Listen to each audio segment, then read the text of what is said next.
So we got a special one this time.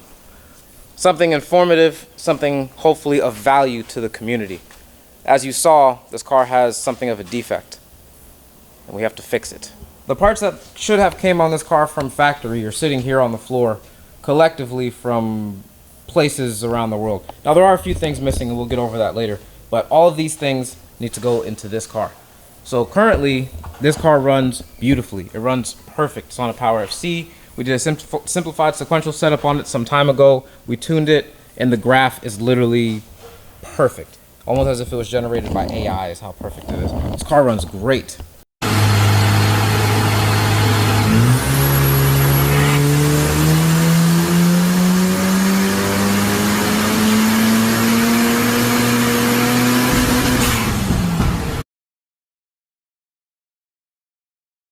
And the owner hates it. He wants a manual. He bought an auto because it was a good deal. Now it's time for him to go manual. He brought us the pedals. He brought us a great transmission. The bell housing is off because we're getting it powder coated. So we're going for the clean cast aluminum look. So it's clean-ish now, but this isn't exactly acceptable for what he's going for. So ideally, by the end of this, you'll know how to do a manual swap on your Auto FD. So if you're going to auction or you see an Auto FD for sale and it's a great price, hopefully you won't be scared to buy it because you'll see how easy it is to do a manual swap on these. We'll go over wiring, we'll go over mechanical, we'll go over parts, we'll go over the whole nine. Consider it a how-to, a loose how-to. Oh, so he already got us started. He pulled the battery out, which is the most important and safest part of doing anything like this. Step one in this whole swap is to pull out all the parts that we're not using, which is everything auto related. So obviously the auto trans, the AT cooler, which is where the second oil cooler should be, the drive shaft. We're not going to swap his diff, and we're not going to swap the companion flange on the diff. Ideally, by the time this video airs, we will have one that you can just purchase, and it'll be ready to go, so you don't have to go through this process yourself. He's going to drain the trans, he's going to start pulling it out, and he's also going to pull the auto shifter out of the front. We're going to save the pedals for last because they take the most amount of effort, so we're going to do all the easy stuff first. Pulling the shifter out. Yep. How do you do that? 4 bolts and a plug. Boom. Super easy. Yep. Nothing insane, all right? How do you get the panel off? So you have to take out the little coin thing first, and you slowly try pulling it up. You want to start from here first, because this is the easiest one right here. All the tension is not on that, and then you start clockwise. Basically, you start pulling clockwise, and it will easily come up. Gotcha. So there's no screws or anything holding that panel in? No. Yeah, just all clips. Yep. 4 bolts, and of course on the bottom it's attached to the transmission somehow. So even after you get these 4 bolts out, it's not going to pull out, but at least it'll be free. So when you go underneath, you know, you take the one thing out, and then the whole assembly will come out.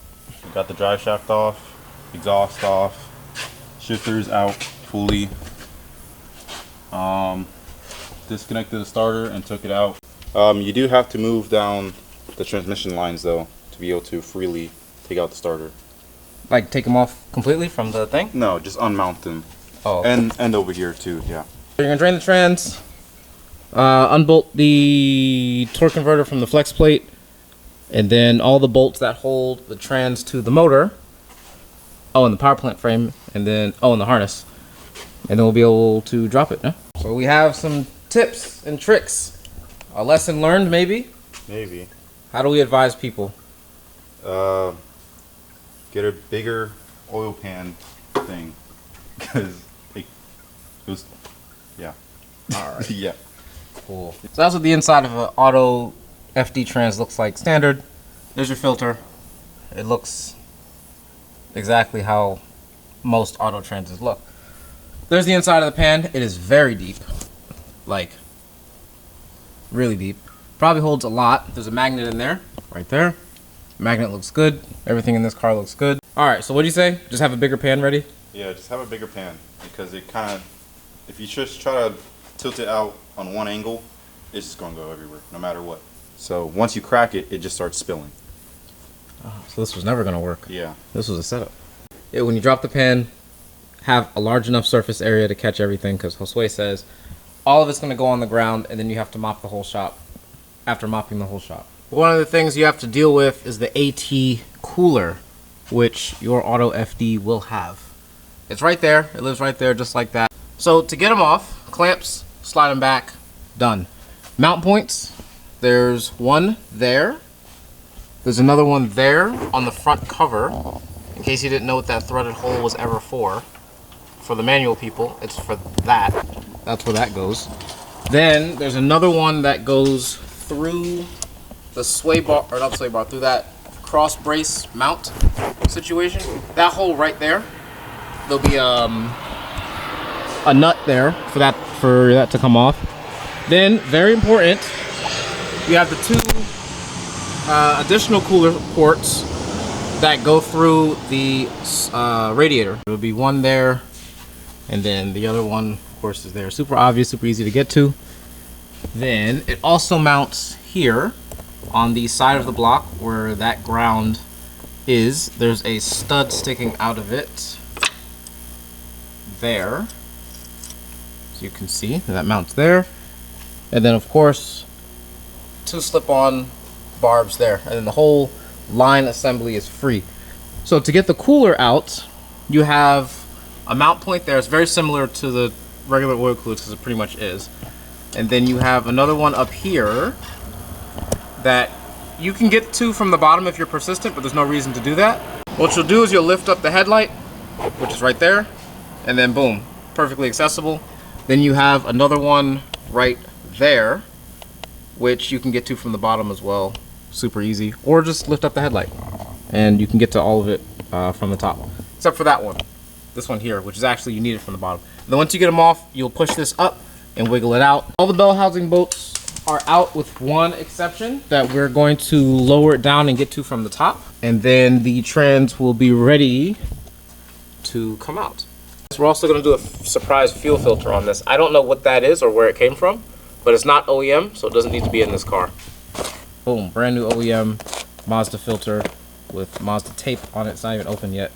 These are very expensive, and for good reason. All right, so we got it out. Put it like this. The downpipe does need to come out to pull this trans.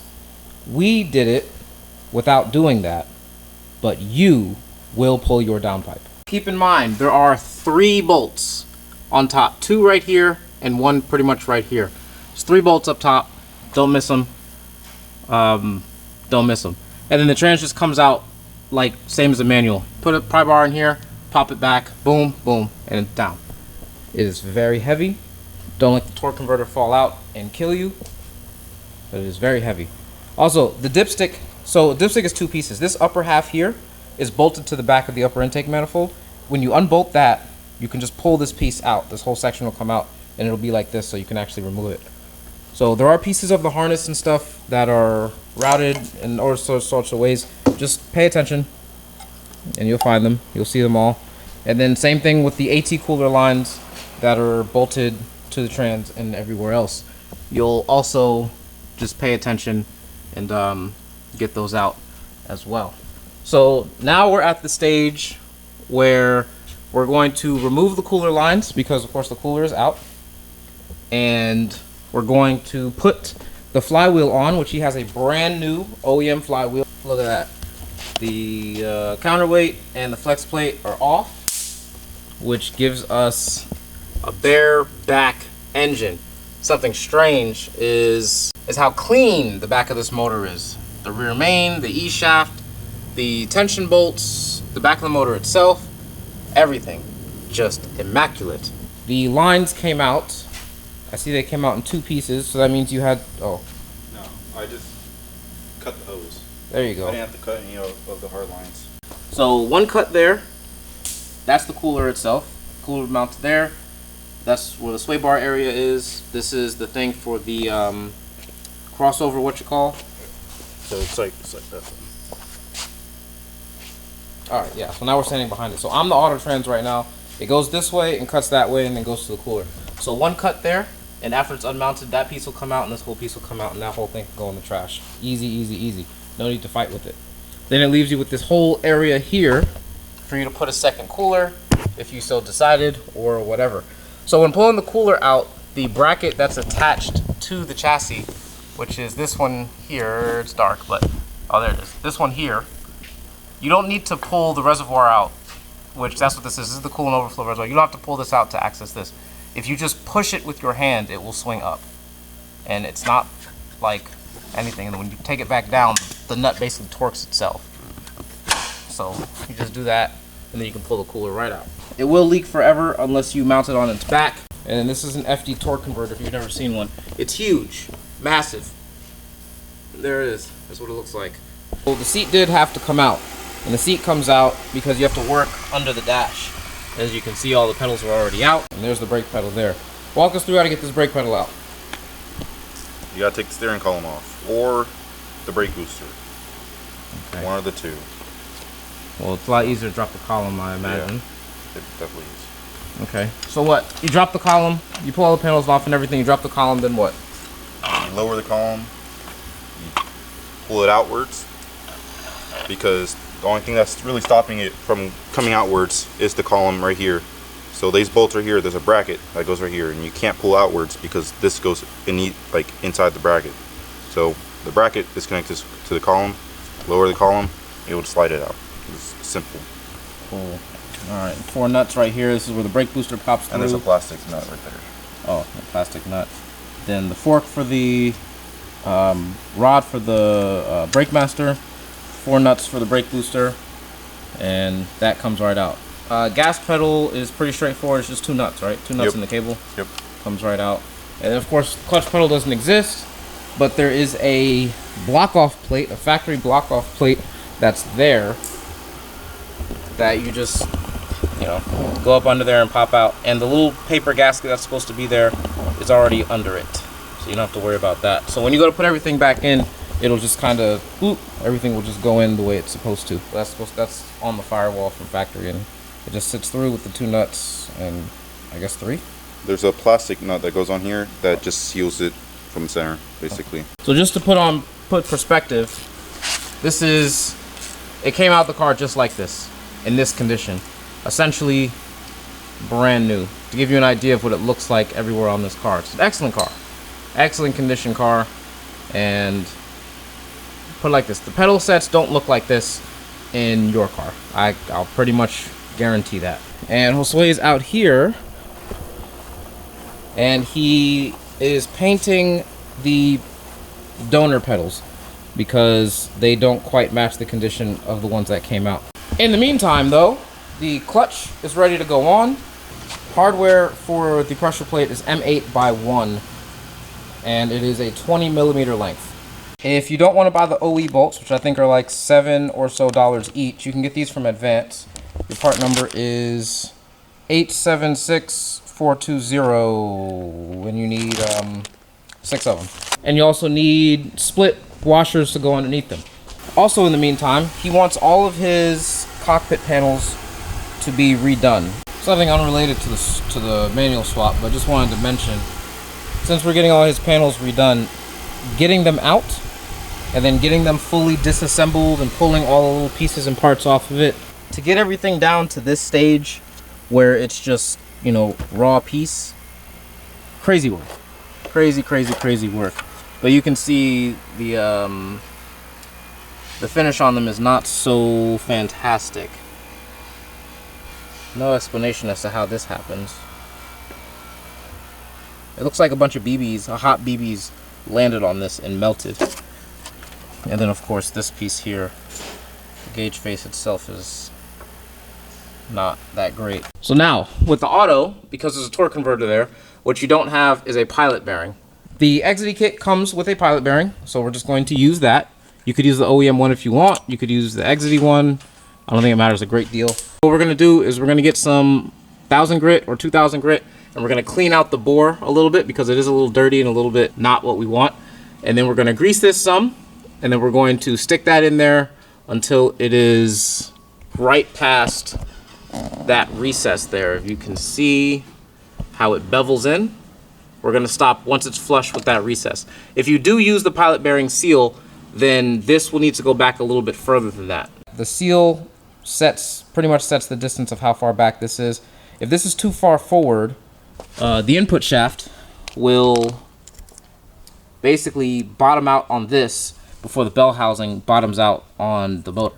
So the distance that this is actually really important, because you can put it in too far, then you won't be able to get it out if you ever needed to get it out, and you can put it into shallow and it won't allow it to go in. So the thing with the seal, it sets it if you use the seal. You can't put it in too far or not far enough if you use the seal. So that's what we're gonna do. So under the dash, which is something I think I already knew, but every FD is manual. It's the auto ones that are different. So that little spot right there exists. It had the block off plate on it. You punch the block off plate out, right? Boom, those are 2 back mount points. Then if you look straight up, you can see that stud right there in that blank spot. That's the stud that goes in the top part. It's a M8, right? Yes, I believe so. All right, so we got the bell housing back from powder coat, and Josue is prepping the trans now to remate the bell housing to where it goes. Now, it doesn't look like anything happened because that was the point. So we got this thing powder coated to basically be fresh cast aluminum. That was the request, and I think they did pretty good on that. So it's all cleaned up. It looks super fresh, something that will complement the rest of the car very nicely. So once the main surfaces are clean, we're going to seal this. We're gonna put that little spacer ring in there. We got a new input shaft seal, which you will need. Your part number is H501-17103. Input shaft seal. This goes behind this piece here, which is just 4 bolts, and it comes right off. And then behind here is where that seal lives, and also in here is also where that seal lives, right there in the middle there. Your situation there, because you have to reseal that. Here's all your information there. That is your RTV sizing. This is page J53. There's your RTV location. There's some thrust stuff, which is what that little spacer ring is, but just reuse the one you have and you don't have to worry about it.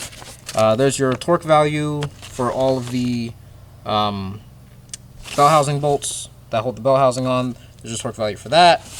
And then there's where it tells you to grease everything. So there's your reference. So the XD clutch is on. It is FDA okay.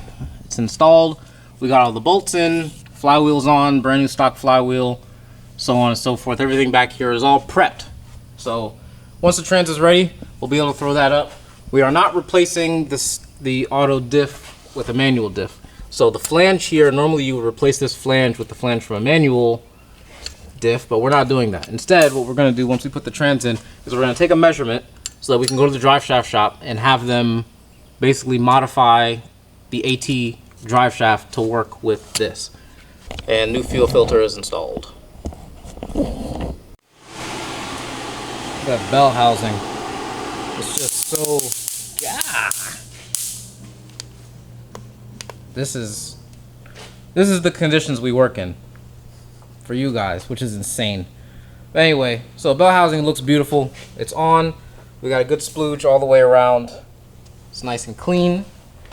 The inside, the fork is in, new throwout bearing is in, everything is greased. It's lovely, all the bolts are in, so on and so forth. So this thing is now ready to be installed fully. So of course you're gonna need a clutch slave, which I think we already went over the master. So you need a clutch slave. This is the only slave that you should be buying, period. Don't buy the OEM Mazda one unless you just got it like that. But this pretty much is the OEM Mazda ones. You can see the part number on their equivalency, however you want to talk. But Saiken is a OEM, and it is high quality part. And you get this right here. Pistons in there. The whole slave is together, so on and so forth. It doesn't come with any stickers or anything, but that's what you get. And that'll go in there. For the master, of course, we use the XZ Master. We went over that already. For a starter, because you're going to need a starter. So you don't need anything fancy or special. Starter is a starter. In fact, I would buy a used OEM starter if it were me. But we didn't do that. Instead, we bought a reman starter from the parts store. And there's your part number there for that. So you can get this from Advance or wherever. We ordered this line brand new. There's your part number there. You can get it from your local Mazda dealership. You don't have to order it from anywhere weird. You will need the shift boot as well. There is your part number for that. This is the main body boot that goes over the tunnel. It also does have the 2 smaller boots that go on top of it. It all comes as a unit, so you buy that. And then a clutch line. Any stainless clutch line will work. This one is a Goodridge. So Sway is lifting up the front of the motor now. He's putting a piece of wood on this tripod, and that's going to push the motor up, because right now it is leaned forward. So if you try to make the trans to this, it's impossible. It won't work. So what we need to do is lean the engine as far back as possible so the trans can go on like this, and then boom, we lift the whole thing as a unit. Officially a full-blown manual, even on the inside. So now we just got to figure out the wiring. We have speed, reverse, something else, and something else. I'm gonna look at the wiring stuff and figure all that out later. Starter's bolted up. The bottom bolt bolts, and the upper bolt does not go through the block the way it is. But if you do manage to get the stock bolt, then I just put a little spacer on there to eat some of the thing there. Excuse the lighting, but that dark piece there is the spacer. As far as all the bell housing bolts go, I do have a scrounge with the bolt in it, so that's just where we pulled them out of. I'm sure that you could probably buy these OEM. If not, they are bolts. I'll see if I can put something in the description for you guys. Power plant frame is the same between auto and manual, so you don't have to worry about that. Josue has a pro tip for us. Yeah. If you bought a used transmission, what should you do? Reseal everything. Reseal everything. Even if you think it's brand new sealant, reseal it. Specifically, the shifter area. that whole top piece. Yeah. Yeah, this piece here that the shifter lives in, you're supposed to fill it with oil, gear oil.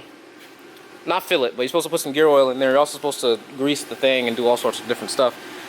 Well, the trick is there is an RTV seal in between that, and as that seal degrades, the little bit of oil that is in there, which doesn't go anywhere, it's not connected to the rest of the transmission, it'll leak out. But if you buy a used transmission and then you put it in your car and you don't like address that, there's a possibility that when you go to pour the oil in there, that it will all leak out and create a little bit of a mess or do something otherwise, and then you have to retroactively do something about it. Yeah. So just go ahead and get ahead of it. Yeah. There's a new boot thing on here. It's all tight, everything is good. So he's about to put on, I guess, the final piece to lock everything in, which is this boot thing. Push, push, push, Oil. push, push. Yeah, you could also do that. Yeah, it's not gonna go on. Oh yeah, don't force it. Boom, way easier. Okay, so definitely grease that when you go to put it back in.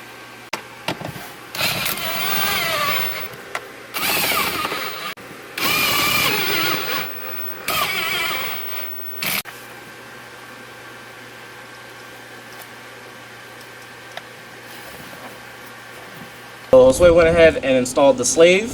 The line is in, of course. This transmission did not come with the little bracket that goes on here, and we're working on having those produced so that if you don't have it, you can get it. And he put the stainless line on it as well. Few small notes. Maybe by the time this video comes out, unlikely, but this piece here is the stay for the clutch line. The soft clutch line that comes off of the slave. So it would go here like this, and that's your stay for the clutch line. So we would put this in the car right now, but we're not, because we have to get this 3D scanned, and then we will start offering these for people wanting to do the swaps. As far as the clutch hardline, you have a couple options. We do sell a tucked clutch hardline, or you can try and source the factory hardline that runs from the master over here to the slave. We just so happen to have a right-hand drive one here, and not so much to our surprise, the car already has provisions for it. So with the stock ABS, if it's in place, there are these little holder things that are here. So the bottommost line is the one we just put in. So originally it was just these 4 lines, and that bottom slot was just empty. So we open this up, which you just lift the tab. You lift this tab here, and then push up on this, and then it'll come off, whatever, anyway. So this is here, and of course the white mark on it lands exactly where it's supposed to land. And then this divider piece here in the middle also had the provision for it, which is in the back there, back bottom on the firewall. And then of course it runs across and then attaches perfectly to the master. right where it is. And when you look at it, you can't tell anything. It just looks like how it's supposed to, because it is. It's a factory hardline. So this further confirms that every FD is manual, and the automatic cars are the different ones, because all the provisions were there to make this car manual. Every single one of them were there. Clutch master is there. It has the thing on it. Then on the brake master, we're gonna take this cap off, factory cap, and we're gonna stick the hose on here. And then that will, I guess, be that part. Very happy that that line existed here in our pile of crap that most people would say, oh, you gotta throw all this stuff where you're never gonna use it. Ha ha ha ha, look. Yeah, it may have taken 6 years to actually pull that line out of storage, but look, it was worth it. Ideally, by the time the video comes out, you will be able to just buy your auto to manual drive shaft from us, so that you don't have to change the flange on your diff or change your diff. All right, so we got the panels back from paint, and they came out beautiful. But we're gonna get the interior reassembled. I'm gonna start with the door and work my way that way. Here's your part number for the boot. I don't know if this is a right-hand drive specific number. It might be, but that's your part number there for the shift boot. It does have the frame on the inside, but it is a whole new black boot, black stitch thing there. And then we bought the OEM screws. 998608412. We bought 8 of them because we need 8 for some reason. I don't remember why, but we needed 8, so I bought 8. The electrical, the wiring. So there's only 3 connectors down here that matter. There's a secret 4th one, we'll go over that at the end, but there's only 3 connectors down here that matter. You have your speedo, clutch or neutral bypass, and your reverse. The 4th one is the 1-2 neutral switch, but we'll go over that at the end. The speedo is the easiest one. It just plugs in. So the auto harness has the exact same plug as the manual one, so you just plug the speedo in. Done and done. The next one is the neutral bypass. So on the big connector, this is for JDM, but it's the same for USDM. On the big connector, there are only 2 wires in this connector that are heavy gauge. You depin those 2 and you jump them together. So on this harness, it is blue with yellow stripe, and the other one is red with yellow stripe. So what we did was you depinned them, cut the pins off of them, strip the wire back, put them in one of these things, crimp it down, and then put a piece of shrink over it. Boom, that's it. And then we're gonna go over the reverse wires. Yellow with blue stripe and brown with black stripe. They are right next to each other. This is the JDM connector, so they'd be right next to each other. If you're looking at the pin this way, it's these 2 in the corner there. So this one, your yellow with blue is switch 12 volts, and then your black with brown is the ground. And then for the connector, we cut the thing off of the other harness, extended the wires, and so they're both sticking out here. And then I'm going to cut the pins off of that and attach them here. So then we'll have an OEM-esque connector, I guess you can say. I mean, it is an OEM connector. Go in reverse. There it goes. And it's got this sound. Super cool. I don't think I've ever heard it before, but it's a JDM car. I guess that's just what it sounds like. And then, of course, reverse lights. The wiring is done. It's really that simple. The 1-2 neutral switch, as it has been explained in the manual and interpreted and so on and so forth, it's for the sequential system. Put it like that. That's the short version. The long version is it does something because the engine revs so fast in first and second gear that it controls the load for something about the solenoids transitioning, stuff like that. Stock ECU stuff. I don't think that applies to the Power of C. Of course, we're going to drive it and find out, but I don't think that applies to the Power of C, so we didn't bother wiring it in. It is a little bit involved of a process, so we'll see. Keep in mind, we didn't mention anything about doing any wiring under this center panel because there isn't any. We showed you all the wiring, which is all of 3 wires. Pending a 4th, we'll see. Well, 3 plugs, I should say. But anyway, start it up. Neutral switch does not exist because JDM cars did not come with that to begin with.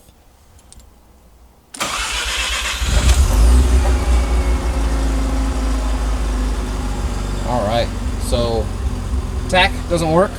I'm guessing when I put all the interior back together, which actually you guys haven't seen yet, when all the interior went back together, I might have missed a plug. I don't think I did, but maybe I did. I don't know.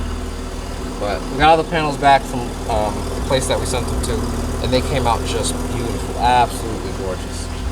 So obviously you remember what they look like before they got sent out, what they looked like originally, with all that weird bubbling and stuff that was there, and as you can see, it's not there no mas. So everything is beautiful, nice, flat, uniform. Obviously the engagement too. It's very nice. So car's beautiful.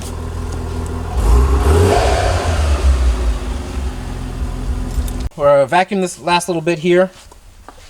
Put his seat and the floor mats back in. Take it off the lift, and then drive this now manual FD for the first time. Manual swap car, manual swap FD has been completed. Owner is on the way now to come pick it up. He's super excited. We're super excited. It drives beautifully. Even with the 3.9, it's not bad. And the more FD stuff we do, which is a lot, but the more FD stuff we do and we compare it to like the stuff that people say online about this, that, and the third, the FD community is dramatic. Let's just put it like that. Like really, really, really dramatic. So the 3.9 diff, which is what's in this car, is not sluggish. It's not delayed. It's not nothing. The car feels great. Like beautiful, actually. It's really nice. I have a 4.7 in my car, and then I have a 4.1 in my other one. So brand new shift knob, Spirit R shift knob. It's got the red stitching, nice and clean, beautiful, brand new situation there. OEM shift knobs are really nice and really heavy. And then of course all the panels got done too, all very clean. Everything is really nice. The auto cluster has one weird black plug in the back that is for the PRND section. When I was looking through the wiring diagram manual situation there, I saw that the only function of that plug is to light up the PRND. So if you leave that plug out, the PRND does not light up, nor does the hold light. So unless you look super close, which no one is going to do that, you don't see that that is an auto tack. Although I do think the red line is in a different spot, but so what? You know, it doesn't matter. And I also did raise his rev limit to 81 from which I think it was 73, something like that. So he has a little bit more revs. I don't know if he's actually going to drive it like that or not, but we'll see.